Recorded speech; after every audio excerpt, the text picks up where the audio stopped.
Okay, magandang tanghali mga kapatid. At pasensya na po no, dahil itong ating gawain ay ginawa natin ng Sabado, pero ano po no? Kasi yung ibang kapatid natin sanay ng linggo no talaga. Pero ano po kasi to, nagkataon lang po dahil merong dapat asikasuhin po no sa araw ng linggo. Kaya Lord willing po, kalooban ng Diyos no, makarating kami doon sa lugar. Kasi po may balak tayong mga kapatid no, na magkaroon ng isang retreat house, yung lugar para tayo ay makapanalangin. Hoping mga kapatid no, na luluobin ng Diyos na doon sa lugar na mataas no, sa Antipolo, makakita tayo ng lugar na pwede tayong mag-ipon doon, pero uumpisahan muna natin ang maglagay doon ng parang kubo muna. Pero Lord willing po, maging konkreto din. No? So, pag-pray natin mga kapatid, no? Para may sarili din tayong lugar na pwede tayong makapanalangin. Yun po. So, sa Korea po kasi, alam niyo po sa Korea, may tinatawag sila na prayer mountain, no? Na yung mga Kristiyano pwedeng pumunta ron sa bundok para mag-pray. So, ano po yun? Talagang intentional, no? Kung gusto nating mahingin sa Diyos ng talagang sabi nga natin buong puso, ay may mga tao doon na nag-i-stay ng mahaba-habang araw, no? Para mag-pray lang sa Diyos. So, church kasi yung tapos may nakagulo bago mag-entrada ng simbahan. oo nga. Sa mga may sakit, 3 months, Mm. mga may cancer. Pero if ever na yung lugar lang natin na yun, So pagkasyahin na lang natin. Parang gano'n. So, tingnan natin mga kapatid, no, malalaman niyo po yung ating ibabalita sa inyo. Yan, so pag-pray natin mga kapatid, no, yung yung mga abirya no sa ating bansa, dahil hindi naman natin inaasahan na karaniwan kasi pag-bear, doon may inaasahan tayo ng mga malalakas na bagyo, no? Parang doon lang naghahanda ang mga tao, no? Mga ganyan. Pero, yun nga po, kailangan po talaga, kasi La Nina ngayon, ibig sabihin po ng La Nina, di ba sobrang init na alala nyo po, yung El Nino? So, nagtapos noong bandang June, La Nina na. So, ibig sabihin po, may inaasahan tayo ng malalakas na mga bagyo at mga pag-ulan. So pag-pray natin mga kapatid, no, yung mga kailanganin natin paghahanda, dahil apektado rin po tayo kasi ang totoo po nun, yung mga partners po natin sa church, tulad po ng CCT, at tayo din po, no, magsisikap po tayo na makapagbahagi din po ng tulong, no, sa mga kapatiran at ganoon din po sa iba. No, so yun mga kapatid, no, handa nyo lang po no, yung ating dapat gawin, no. So, may mga kailangan po tayong dapat talagang gawin sa panahon na to. So, salamat din po dahil may ibang kapatid tayo na kahit po binaha, nandito sila ngayon. I mean siya. Sir, salamat. At ganoon din po, salamat din kay Ate Banji dahil nag-effort po para meron tayong ulam, no? God bless po ate, kay Ate Banji. At sa mga kapatid natin na no, talagang nag-effort po. So, kay Tita din dahil pasensya na tita dahil hindi tayo nakapaglunsad ngayon no, sa Caloocan. Pero Lord willing po, next week ay maipagpatuloy po natin.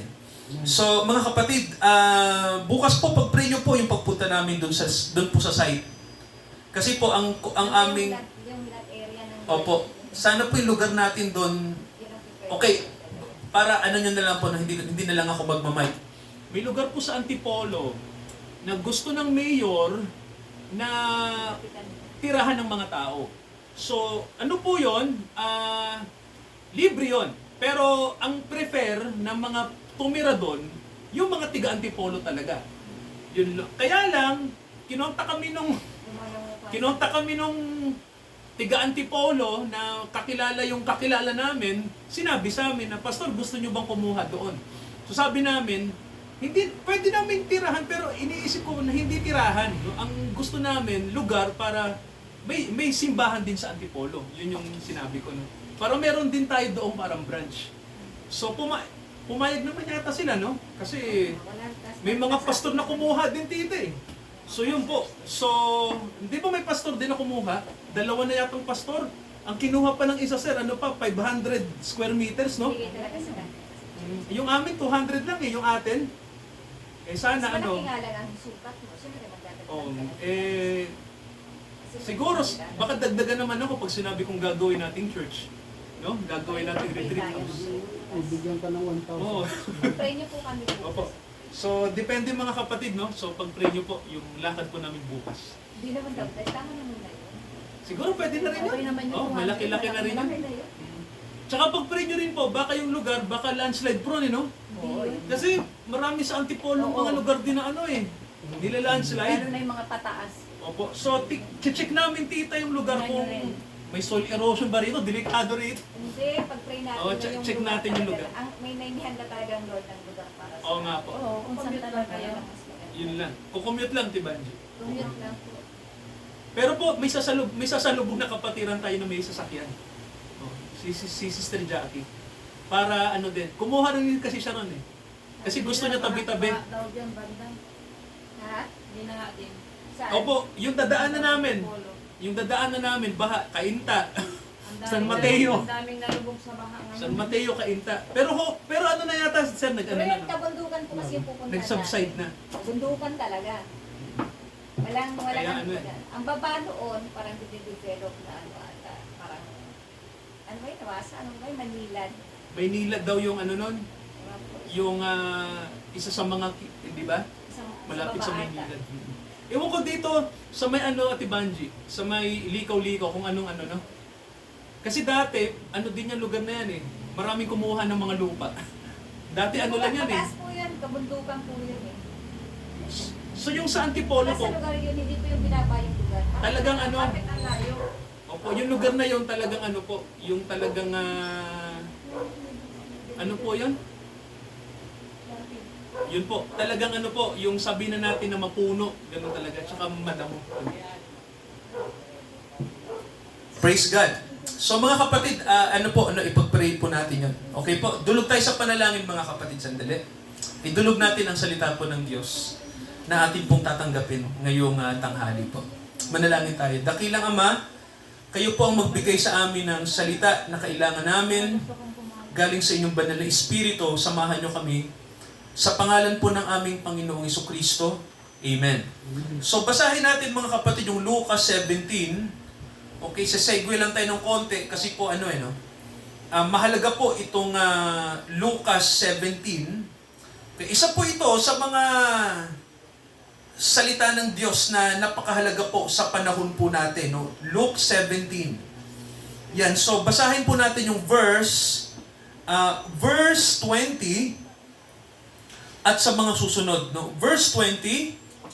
Okay, at basahin po natin yung hanggang verse 24. Okay, 20 to 24 ng Lucas 17. So ang sabi rito, mga kapatid, may nakalagay po. Tinanong siya ng mga Fariseo kung kailan darating ang kaharian ng Diyos. So ang Panginoong Jesucristo po, may mga kausap siya rito no, ng mga religious leaders, mga leader ng relihiyon. At sinabi nila, kailan ba darating ang kaharian ng Diyos? So tinanong nila ang Panginoong Jesucristo at siya'y sumagot, ang sabi niya, ang kaharian ng Diyos ay hindi paririto na makikita ng ating mga mata. So, at itong sabi pa niya, kung sasabihin man nila, naririto o naririyan, sapagkat narito, sabi ng Panginoong Jesucristo, no, ang kaharian ng Diyos ay nasa kalooban nyo o kalagitnaan nyo. Sinabi niya sa mga alagad, darating ang mga araw na inyong hahangarin na makita ang araw ng anak ng tao. Ang isa sa mga araw niya. Pero hindi ninyo ito makikita. At sasabihin nila sa inyo, naririyan o naririto, huwag kayong magsiparoon ni susunod man sa kanila. Verse 24, ito yung nakasulat. Sapagkat gaya ng kidlat ng pagkislap mula sa isang panig ng silong ng langit ay nagliliwanag hanggang sa kabilang panig ng silong ng langit, gayon din ang anak ng tao sa kanyang kaarawan. So, eto mga kapatid, yung isa ito sa mga talata po na misteryoso sa Biblia. Kasi po, nasa panahon tayo ng rapture. Sabihin nyo nga po rapture. Okay, ang rapture po kasi, hindi po ito yung iniisip ng marami na basta na lang darating ang Panginoon ng bigla. Bigla, pero biglaan naman talaga siyang darating din. No? At kukunin niya yung kanyang mga anak. May mga tao po na ang tingin nila sa rapture ay parang biglang darating yan, no? Bigla na lang yan darating, ganon. So, silang kayo, no? Ang mahalaga tinanggap niyo si Jesus. Tapos, okay lang, mamuhay kayo ng parang makamundo, parang ganon, Mali po 'yon. Kasi mga kapatid, ito, ang rapture po kasi ay paghahanda. Amen po ba ron? Tayo po ay pinaghahanda ng Diyos. Pinaghahandaan po yan, hindi po yan pinababayaan. No? Ang rapture po kasi, kaya dapat paghandaan kasi may utos sa atin ang Panginoon. No? Kasi darating siya merong ikalawang pagbabalik. No? Okay, mga kapatid, tandaan nyo to ang ikalawang pagbabalik po ni Jesus ay nasa panahong ito. Okay po? No? Ito yung panahon na yon. No? Hindi tayo pwedeng magsabi na, matagal pa yan. Huwag niyong sabihin yun. No? Kasi nandito tayo sa panahon na yon. Ito po yon, no? Ang second coming po, babalik si Jesus, isa sa mga panahon na to. Kaya po ang lahat ng Kristiyano dapat maghanda. Amen po ba? Maraming Kristiyano po sa panahon na to hindi handa, no? Hindi tayo handa. Ang akala natin, itong panahon na to, parang normal lang na panahon, no? Pero hindi po ito normal. Bakit ko po sinabi yon? Unang-una ganito. Yung pandemic nung dumating noong 2020, no? Isa po yung sa mga tanda. Doon sa Mateo 24, di ho ba? Na ang sabi ni Kristo, darating ang mga pandemya. Sabi po yun, mga salot. Nangyari po yun. Ngayon may magsasabi sa inyo, pastor, matagal namang may mga salot na. Sinasalot na nga ang Matagal na po yun, di ba? Tama, no? Pero ito yung kakaiba, no? Ito po yung kakaiba. Sa Biblia po may nakalagay na darating ang mga salot, darating din ang gera. Darating din yon, di ba? Yung sinasabing mga alingaw-ngaw ng gera. Ang nangyari po, pansinin niyo po nagsabay-sabay yon. May alingaw-ngaw ng gera. Tama ho ba? Nagkaroon ng salot, yung pandemic. Lahat tayo hindi nakalabas ng bahay. Maraming naghirap. Makikita niyo pa ito, may nakalagay din sa Bible na may sinasabi sa 24 ng Mateo, ang sabi po doon, marami ang maliligaw dahil sa relihiyon. Yung po ang sabi ng Bible sa atin, kaya nga may sinabi ang Panginoon, mayroon siyang sinabi particular sa pananampalataya. Ang sabi niya, pag sinabing si Jesus nandyan huwag kayong maniniwala. Di ba sabi niya, huwag niyong paniniwalaan kasi ang pagdating ng Panginoon ay parang kidlat. No? So, ang ibinigay na example ni Jesus sa atin, mga kapatid, magpapahayag siya kasi ang kidlat po, sino po ba rito nakakita na ng kidlat? Di ba? Di ba ang kidlat, mga kapatid, mabilis yan? Di ba? Ang kidlat po, isa sa example ng Bible na biglaan. Di ba? Pero, di ba mga kapatid, nagkakakidlat muna. Part yan ng ulan. Di ho ba? Bago umulan, o kadalasan sa panahon ng ulan, may mga kidlat. So, mga kapatid, gusto ko lang pong makita nyo sa Bible to, no? Kasi, sabihin nyo nga po, darating na si Jesus. Sabihin nyo po. Yan, so, ang pagdating na Jesus, mga kapatid, mayroon siyang sinabi ng mga tanda, no? Sabihin nyo nga po, babala. Yan. Ano po ba yung mga babala na yan? Di ba sinabi na ng Panginoon sa atin? Pero, eto po yung pinakamatinding babala, no? Na nasa mga tao, no? Basahin natin 'tong mga kapatid, no, yung sabi rito, no, ng verse 26. Okay, ito po yung sinabi ng Panginoong Jesucristo sa atin. Sabi niya rito sa verse 26, nakalagay po kung paano nangyari sa mga kaarawan ni Noe, gayon din ang mangyayari sa kaarawan ng mga anak ng tao. Ang mga tao ay nagsisikain, ang mga tao ay nagsisiinom, ang mga tao ay nag-aasawa at sila'y nag-aasawa hanggang sa araw na pumasok sa daong si Noe at dumating ang paggunaw at nilipol ang lahat ng tao. Meron po ba kayong napansin dito? No? May sinabing tanda. Ano yung tanda na yon? Meron ditong talata, mga kapatid, no, narinig nyo, di ba? Ang sabi, ang mga tao po, usual ang gagawin nila. Naintindihan nyo po? Ang mga tao, wala silang magiging pakialam sa second coming. Mga kapatid, tingnan nyo to sabi ni Jesus, noong panahon ni Noe, naalala niyo po ba yung panahon ni Noe, di ba? Pinagawa ng Diyos si Noe ng arka, di ba? Isang barko na gawa sa kahoy. Ang sabi ng Diyos, lahat ng hayop, Noe, isa kayo moron, pares-pares. Sabihin mo sa mga tao, may darating na baha, malaking baha, isang malaking dilubyo sa mundo. So, sabi ni Noe sa mga tao, sinabi ng Diyos sa akin, no?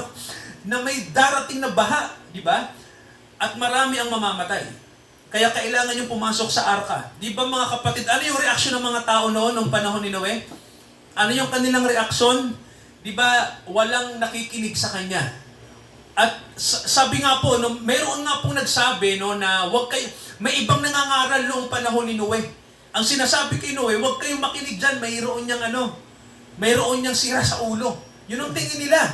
Kaya mga kapatid, walang nakikinig kay Noe na mayroon palang darating na trahedya sa mundo. Kaya lang nagtatawanan sila kasi sinasabi nila kay Noe na imposible naman magkabaha, Noe. Nasa taas ng bundok yung ginagawa mong barko. Parang ganon. Paano aabot yung tubig sa taas ng bundok? So, noong panahon na yon, wala pang baha na ganon. Walang ganong baha, no? At wala pa rin matinding ulan na dumarating.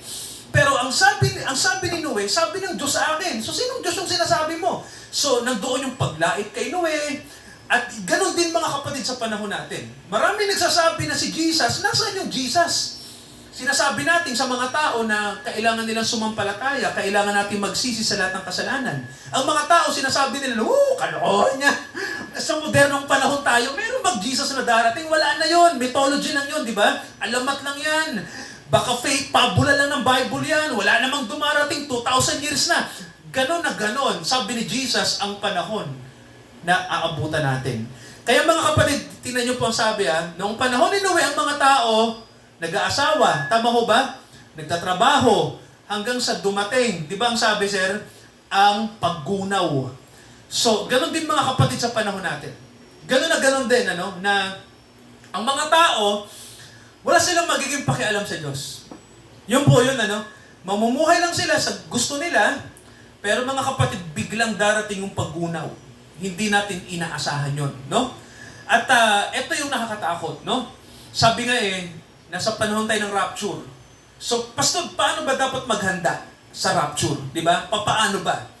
Nung panahon ni Noe, mga kapatid, masasagot nyo to. Nung panahon ni Noe, ano yung ginamit ng Diyos na elemento para kitilin ang mga tao? Di ba tubig? Gumamit ang Diyos ng baha. Nakikinig mo ba? Baha ang ginamit ng Diyos. Mga kapatid, yung baha nung panahon ni Noe, hindi po lampas tao lang. Yung baha na dumating sa mundo noong panahon ni Noe, lampas sa mga bundok na matataas.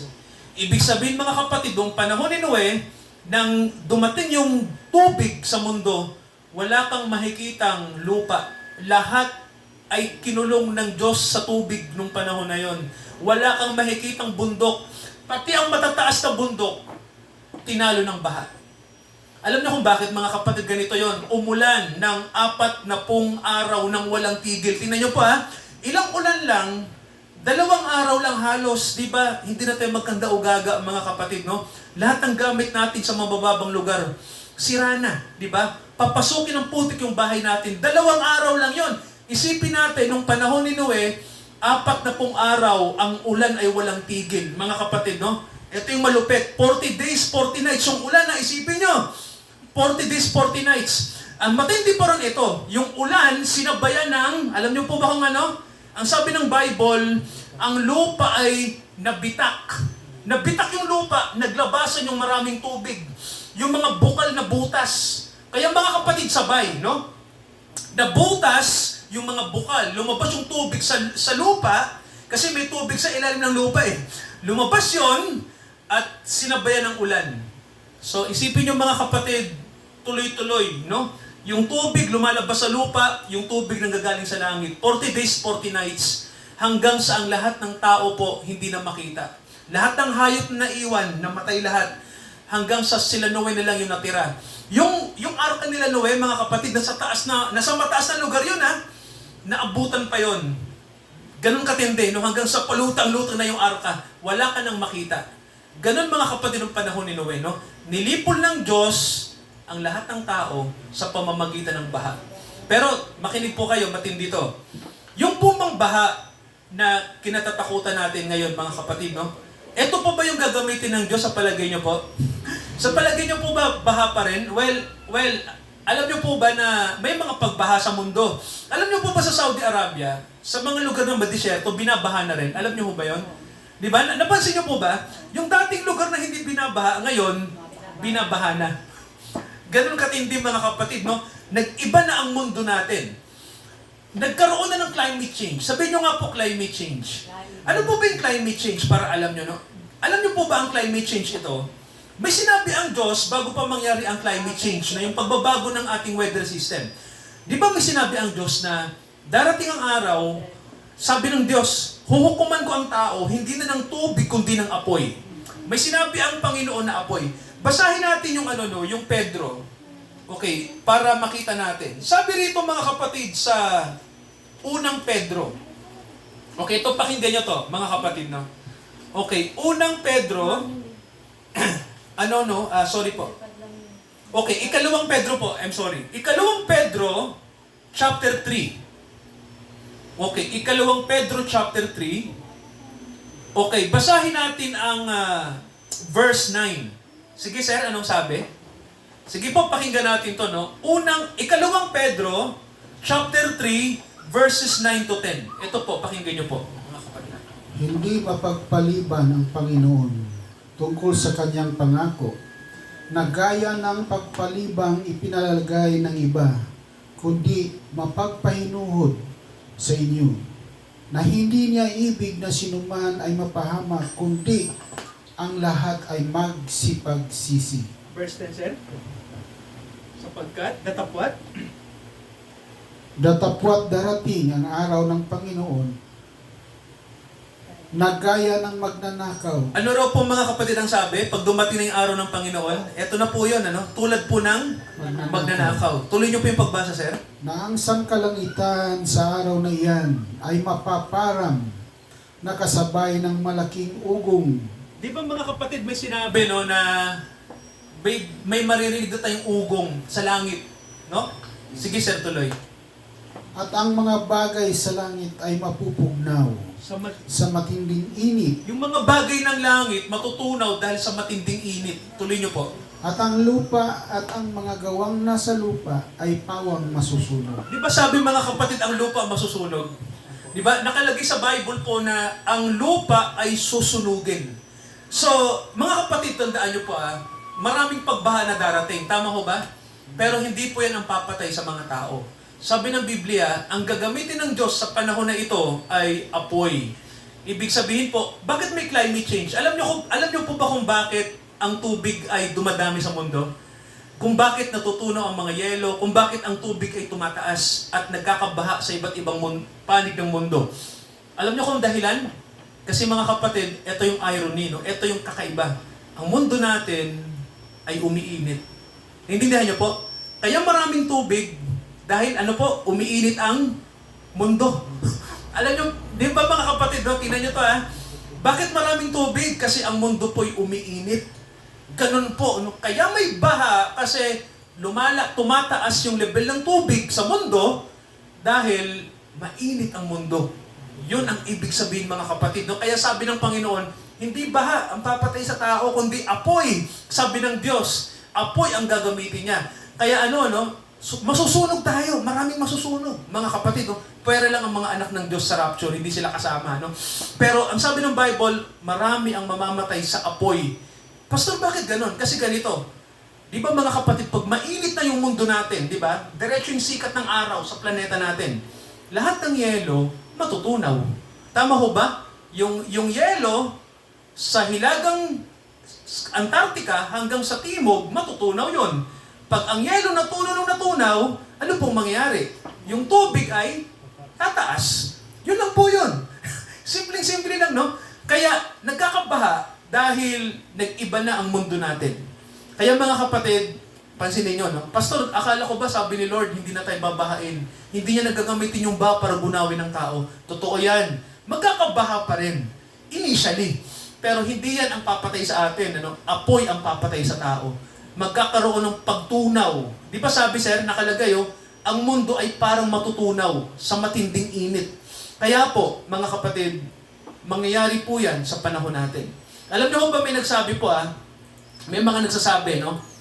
Mga 2050, baka marami ng syudad sa mundo na hindi na natin makikita.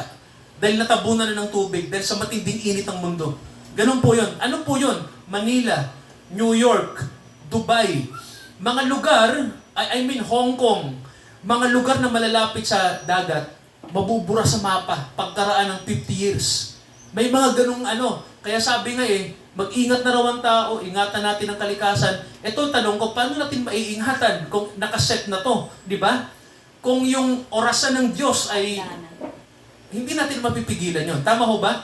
Ang kailangan natin gawin, ang tao ay turuan natin sumampalataya sa Diyos. Yun lang ang paraan para maligtas sa panahon ng paghuhukom. Sabihin nyo nga mga kapatid, paghuhukom. Well, sino ang maliligtas dyan? Yung kasama sa rapture. Okay? Sabihin nyo nga po, gusto ko kasama ako. Sabihin nyo nga mga kapatid, ako gusto ko kasama ako sa rapture. Pastor, paano ba yun? Ito po yung paghahanda natin. Di ba may sinabi ang Panginoon na huwag kayong maniwala pag may nagsabi na nandiyan na si Jesus kasi darating siya sa atin, no? Sabi, tulad ng magnanakaw, darating siya muna sa mga anak ng Diyos. May babasahin po akong talata, Basahin natin yung Hebrews. Okay, ito ang sabi, Hebrews. Okay, basahin natin yung basahin natin yung chapter 10 ng Hebrews. Okay, ito pong sabi. Okay, chapter 10 ng Hebrews, 37 to 39. Okay, basahin natin to. Hebrews 10, 37 to 39. Okay, ito sabi mga kapatid sa Tagalog, no? Okay, may sinabi rito sa atin, no? Okay, 37 to 39. Okay, sabi rito, sa madaling panahon, siyang pumaparito ay darating. Sino pa yung sinasabing darating dito, mga kapatid? Si Jesus. Si Yeshua. Okay, sa Hebrew kasi ang Jesus, ibig sabihin po, Yeshua. Hindi ito magluluwat. Okay, hindi ito malilate, sabi rito, no? Saktong darating siya. Ngunit ang aking lingkod na matuwid ay mabubuhay sa pananampalataya. Mahalaga po ba na manampalataya tayo ngayon na? Okay, sabi rito, at kung siya ay umurong, hindi kalulugdan ng aking kaluluwa. Ano pong ibig sabihin pag siya po ay hindi magpapatuloy? Tuloy natin. Ngunit tayo'y hindi doon sa mga nagsisibalik sa kapahamakan. Gusto po ba nating mag-backslide pa sa panahon na to? Mga kapatid, gusto pa ba nating piliin na umalis sa Diyos? Wala natin pakialam sa Kanya? Well, mga kapatid, nasa sa atin yon. Pero ang sabi, hindi kasama ang mga anak ng Diyos doon sa bumabalik sa kapahamakan. Di ba? Kundi doon sa mga may pananampalataya sa, ikaliligtas ng kaluluwa. Amen po ba? Okay, eto pa po. May sinabi pa rito sa Hebrews chapter 9 tungkol sa pagbabalik ni Jesus. Okay, 27 to 28. Tingnan natin. Hebrews 9, 27 to 28. Okay, tingnan nyo to mga kapatid, no? Okay, hanggang dito tayo. Okay, 9, 27 to 22. Okay, sabi rito, at kung paanong itinakda sa mga tao ang mamatay na minsan, at pagkatapos nito ay ang paghuhukom. So mga kapatid, tandaan nyo itinakda sa mga tao ang kamatayan. Tama ho ba? Diyos ang nagtakda po niyan, no? Hindi po yung itinakda ng sakit natin o na-aksidente tayo o may pumatay sa'yo. Hindi po yun hindi by chance ang kamatayan, ano? Ang sabi ng Biblia, Diyos ang nagtatakda niyan. Pag hindi mo panahon, hindi mangyayari, no? Pero mga kapatid, ang Diyos nagtatakda ng kamatayan sa tao at huhukuman ang tao, ano naman yung itinakda ng Diyos sa mga anak niya? Yan ang tanong. Sabi rito, gayon din naman si Kristo, inihandog na minsan upang dalhin ang mga kasalanan ng marami. Sino po ba rito yung maraming tinutukoy? Sino po yan? Yung mga tinubos, yung mga tinawag sa biyaya. Sabi rito, sa ikalawang pakikita na hiwalay sa kasalanan, ibig sabihin ganito, sa ikalawang pagbabalik ng Panginoon, magpapakita siya. Yan ang ibig sabihin ng word na to. Okay? Sa ikalaway, magpapakita na hiwalay sa kasalanan. Okay, pag may kasalanan ba, ano ang parusa ng Diyos sa kasalanan? Ang kabayaran ng kasalanan ay kamatayan. Pag dumating ba si Jesus, huhusgahan ba niya ang mga anak niya? Yeah. Mga kapatid, mamamatay, papatay ba niya? Hindi, di ba? Hindi, no? Ang sabi mga kapatid, hiwalay sa kasalanan, ibig sabihin, hindi ka huhusgahan. Okay? Kasi, ikaw ay tinubos eh. Hindi ka na ikokondemnahin eh. Wala ka ng condemnation kapag ikaw ay totoong saved. Hindi ka na ikokondemn. So, hindi tungkol sa kasalanan ang pagdating ni Jesus, kundi para sa kaligtasan mo. Kaya ang sabi, sa ikaliligtas ng mga naghihintay sa Kanya. Kaya naghihintay tayo, amen po ba? Amen. Naghihintay tayo mga kapatid, no?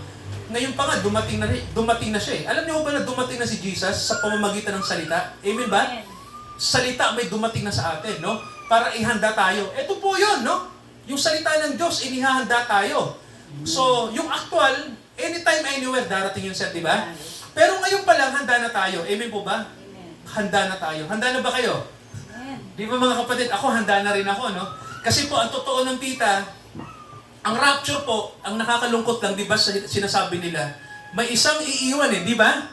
Sa isang pamilya, ito ang sabi ito lang yung ano, no? Yung pantasya ng marami. Yung totoong ligtas, halimbawa, ganito. halimbawa lang, sir, halimbawa lang, no? Halimbawa, si tita at si tito, yung asawa nyo. Ganun po. Pag rapture, halimbawa, tita, ikaw, tita, mawawala ka. Okay? Pero maiiwan si tito. Parang gano'n, no? At kung may iba kayong anak na hindi saved, maiiwan sila. So parang gano'n yung larawan ng rapture na napapanood ko. No? At yung nababasa ko sa ibang babasahin. Parang ano mga kapatid, mawawala at may maiiwan. Well, mga kapatid, may nakalagay kasi sa Bible talaga na may maiiwan. Yung po talaga, no? Pag dumating na yon, mawawala na lang sa paningin nyo yung iba, pero may maiiwan. Tanong, bakit ba may maiiwan? Yan ang tanong, no? Isa lang pong ibig sabihin noon, no? Hindi sila kabilang doon sa sinasabing tinubos sa biyaya, no? So, paano yan? May kaligtasan ba sila? Ayan ang tanong. Maliligtas ba sila pag naiwan sila? Well, mga kapatid, may nakalagay kasi sa Bible, no, na doon na lang sila aasa sa huling paghuhukom. Tama, sir, ang sinabi nyo, no? Yung doon na lang aasa. Pag naiwan ka talaga, I'm sorry talaga, iwan ka talaga, no? Kasi, ang mga nasa rapture lang, yung mga hindi huhukuman. Pero yung mga huhukuman, maiiwan talaga sila. Yun po yun. Amen ba ron, mga kapatid? No? Yun ang nakalagay sa Bible eh. Kaya, mahal basahin natin yung Romans 8:1. Dapat mga kapatid, ito yung ating panghawakan. Romans chapter 8 verse 1. Okay, anong sabi rito? Tingnan natin, mga kapatid, no? So, sabi rito, tingnan nyo ngayon, anong sabi? Wala nang anumang kahatulan sa mga nakay Kristo Jesus na lumalakad sa hindi ayon sa laman, kundi ayon sa pangunguna ng, ng banal na Espiritu. Nakita nyo po? Wala sa Tagalog. Okay, mapapansin nyo po sa unang sentence, yung unang pangungusap? Wala nang anumang hatol. Nakita nyo po? Okay, ulitin ko po Ang mga nakay Kristo Jesus, wala nang anumang hatol. Tama ho ba? Hindi ka na kasama doon sa hahatulan. Tama ho ba? So pero, yung mga taong ito, sila yung mga lumalakad sa kalooban ng Diyos. Yung po yun, Hindi naman lahat ng tao magsasabi na, kasama kami dyan. Kung yung buhay mo naman, taliwas. Hindi ka naman lumalakad ayon sa Holy Spirit. Lumalakad ka naman according to your will. O, hindi pa rin. Diba? So yun po yun. Tayo ang makakapag-assess no? Sa sarili natin. Ako ba'y lumalakad sa kalooban ng Diyos? Baka hindi, no? So kailangan suriin natin yung faith natin. So mga kapatid, hanggang dito tayo, no? Pag-pray natin, no? Na sa panahon na to, na marami pong darating na tanda, kailangan handa tayo. Amen ba ron? Ako nakita ko po nung 2020, pagdating ng COVID, naisip ko na, eto na ba yun? Sabi ko, baka eto na yung mga trahedya na darating. Hindi pa pala, sir. Sabi ng Bible, pag binasa mo, nagsisimula pa. Magsisimula pa lang pala. Ibig sabihin, sir, ano ba lang? Wala pa tayo roon sa Marami pang darating. Opo, marami pang darating ng mga trahedya sa mundo. Nagsisimula pa lang pala to. Yan. Pero, syempre, ang inaasahan natin, di ba, ang mundo hindi naman talaga papunta sa kagandahan. Saan ba papunta sila mundo? Kapahamakan. Doon talaga, no? So hanggang dito tayo mga kapatid, no? Hoping po, meron tayong nalaman, no? Tungkol sa pagbabalik ni Jesus sa mundo. So mag-pray tayo. Okay, pray tayo. Okay, Father, i-bless niyo po ang mga kapatid kahit po nasa alanganin kaming panahon, oras, ay wala pong panahon para hindi kayo sambahin at kilalanin, dakilang Ama. Dalangin namin ang Holy Spirit niyo'y sumaamin. Patawarin niyo kami sa lahat ng aming pagkukulang sa inyo. Dakilang Ama, nawa maging opportunity po ang fellowship namin ngayon na makapag-pray kami ng buong puso na kami po ay suriin niyo, itama niyo ang aming maling isipan at puso, Ama, dahil nais po namin makasama sa pagbabalik ng inyong anak. Nandito na po ang kanyang espiritu. Nagbabadya, nagbibigay ng babala, at kami po ay iwinawasto na sa aming maling pananampalataya, maling pamumuhay, maling kaisipan, maling pananaw. Ama, nandito na kami sa tinatawag na panahon ng rapture. Panahon ng rapture ang aming panahon. Kaya Ama, nawa po, ang panahong ito ay pagsumikapan po namin na makasunod sa kalooban nyo. Dahil nandito na kami, Ama, sa tinatawag na testing ng mundo. Darating ang mga dilubyo sa mundo, darating ang mga trahedya na hindi inaasahan, darating ang mga bagay na hindi inaasahan. Pero Ama, may inaasahan kami. Walang iba kundi ang pagbabalik ni Jesus. Salamat po na nandito na ang kanyang salita bilang paghahanda namin. Nawa po, Ama, preparado kami sa panahong ito, lagi kaming handa, at proteksyonan niyo po ang inyong mga anak, ng dugo ng inyong anak, Ama. Samahan niyo ang mga kapatid na maging malakas sa pananampalataya. Huwag naming baliwalain ang inyong salita, bagkos lagi kaming handa sa buhay na ito. At lagi kaming manangan sa inyong mga salita, Ama. Dumating nawa ang inyong mga milagro, ang mga tanda't kababalaghan sa inyong mga anak na sumasampalataya sa inyong pangalan. Samahan niyo kami, Ama. Dumating nawa ang mga dakilang tanda na makita namin ito. Di man makita ng mundo, pero makita ito ng inyong mga hinirang. Na sinasabi niyo po, nalalaman namin ang pagdating ni Jesus tulad ng pagdating ng isang magnanakaw. Pagpalaan niyo po ang araw na ito, samahan niyo kami. Ito ang aming panalangin sa pangalan ni Jesus. Lahat po tayo magsabi ng Amen. Mga kapatid. Amen. Praise God. So, mga kapatid, sa ating pong pagbabahagi po ng biyaya ng Diyos, waitin po natin, seek ye first the kingdom of God in His righteousness. Waitin po. Seek ye first the kingdom of God and His righteousness, and all these things shall be added unto you.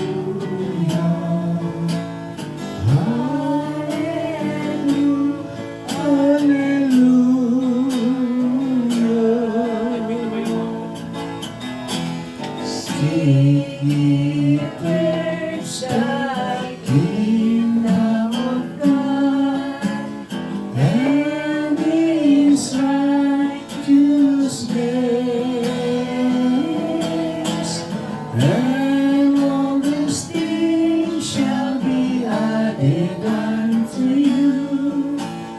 Hallelujah, hallelujah.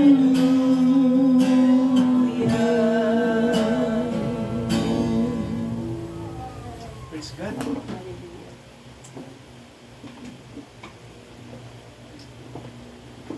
Manalangin tayo, mga kapatid. Dakilang Ama, lahat ng may karamdaman po ay pagalingin niyo sa pangalan ni Jesus sa mga oras na ito na hindi maaapektuhan ang mga lupang katawan ng inyong mga anak, Ama. sa panahong ito ng baha, ng mga karamdaman o ng anumang kalamidad, kayo po ang magbigay ng biyaya at habag sa inyong mga tinawag, Ama, sa panahong ito, sa pangalan ng Jesus. Palakasin niyo rin po ang mga estudyante nandito ngayon, ang mga kabataan po, na kailangan din ng lakas mula sa inyo. Huwag niyo po silang hayaang manghina ang pananampalataya, Ama. Palakasin niyo ang faith ng mga kabataang ito. Nakasama po namin ngayon, sila Alexa, sila Andre, sila Andrew. Tulungan niyo sila na maging malakas sa faith. Ganon din po, si Ate Banji, patuloy niyong palakasin, Ama. At ganon din po, ang tita po, nakasama namin. I-bless niyo ang Tita Virgie, Father, na patuloy namin siyang maging kasama sa gawain sa lahat ng panahon, Ama, na inukol niyo po at itinalaga niyo. Na madala din namin, Amang makalangit, ang kanyang mga mahal sa buhay po, sa paanan ng inyong biyaya, sa luklukan ng awa, Ama. Ganon din kay Sir Alan, sa lahat ng mga kapatid namin, Father, na may burden sa kanilang mga family. Kami din po, lahat kami, Ama, may burden kami sa aming mga family. Kaya kailangan, Ama, na huwag kami humintong mag-pray, na sila din ay tawagin ng Holy Spirit para makasunod din po sa biyaya. Ama, sa hapong ito, huwag nyo kaming pababayaan. Palakasin nyo kami, samahan nyo kami, kahit sa panahon ng mga pag-ulan na ito, magbigay kayo ng protection sa amin. Sa Diyos, na tumawag sa atin sa biyaya, samahan niya tayo at palakasin ngayon at hanggang sa muling pagparito ng ating Panginoong Hesukristo. Amen, Amen, at Amen. Amen. Amen. Amen.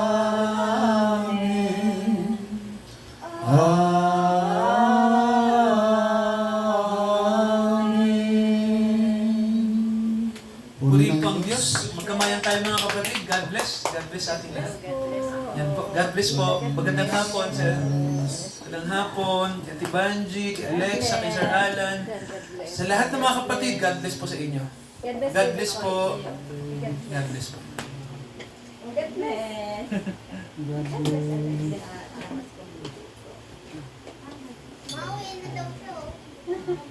God bless. Praise. Lumay, praise. Kain mo na bago alis. Kumain na yata Sasabay ako na uling pa uwi eh. Ay, ano? Oh, titignan pa.